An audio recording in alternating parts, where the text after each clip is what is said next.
чудеса в сказке, чудеса в научной фантастике, чудеса в жизни. Кто умеет фантазировать и мечтать, тот наверняка любит чудеса. И тогда, конечно же, верит в них.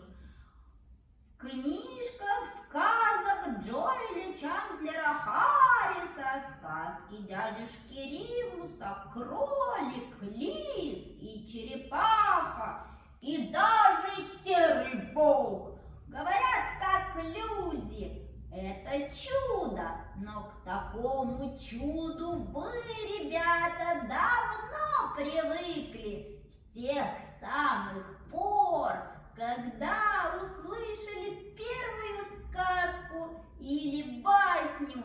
Скорее вам покажется чудом, что маленький кролик в этих сказках и баснях сумел провести, перехитрить и победить лиса и волка, потому что в жизни маленький и слабый редко побеждает коварного и более сильного. В этом и заключается прекрасная сказочность наших спектаклей про братца-кролика. Сейчас, дорогие ребята, вашему вниманию мы представляем кукольный спектакль «Смоляное чучелко». Как я зол на братца-кролика! Я бы его на части разорвал, попадись он мне по дороге. Ведь какой хитрый этот братец-кролик! Никак его вот поймать не могу. Надо его перехитрить. Но как? Вот я и придумал. Наберу смолы, и сделаю вот это вот сейчас. Доделаю смоляное чучелко. Авось кролик и попадется на мою удочку. Вот сейчас, вот так.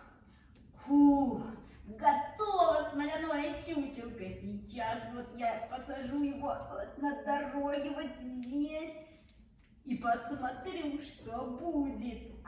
Кролик идет, я прячусь. Ля-ля-ля-ля-ля-ля-ля-ля-ля. Кого я вижу? Неожиданная встреча. Доброе утро. Погода нынче славная. Ну что же ты молчишь? Оглох, что ли? Я могу и погромче крикнуть. Доброе утро! Погода славная сегодня. Или нет? Ну что же ты молчишь? Ты грубиян и невежа. Сейчас ты меня получишь. Быстро сними шляпу и поздоровайся. Надо отвечать на приветствие. Ты что, не понял? Как ты смеешь? Ты смеешься надо мной. Ух, сейчас ты меня получишь, как я обещал. Никому не дозволено смеяться над братцем-кроликом. Даже самому братцу-медведю. Не то, что такому невеже, как ты. Получай, получай. Ой, ой-ой-ой, отпусти. Отпусти немедленно. Что ты вцепился в меня, как смола? Ой, отцепись, а то сейчас как ударю. Отпусти немедленно. Не то я переломаю тебе все кости. Учти, мой удар задней лапы просто страшен. Не боишься? Ну тогда получай. Ой, получай. Ой-ой-ой, отпусти.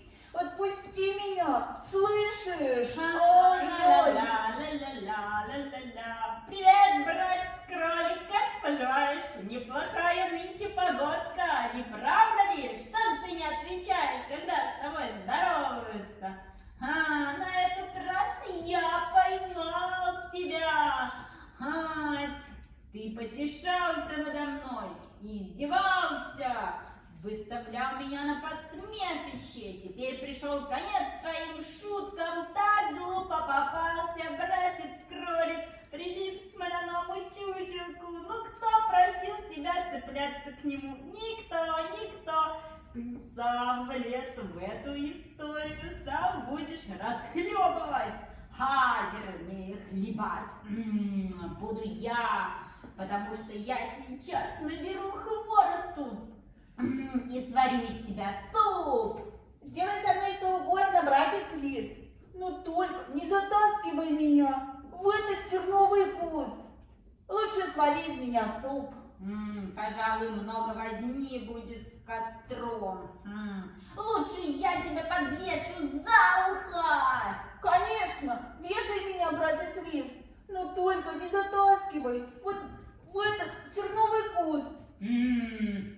Веревки у меня нет. Придется бросить тебя в реку. А вот это правильно, брось меня в речку, но только не затаскивай в этот терновый куст.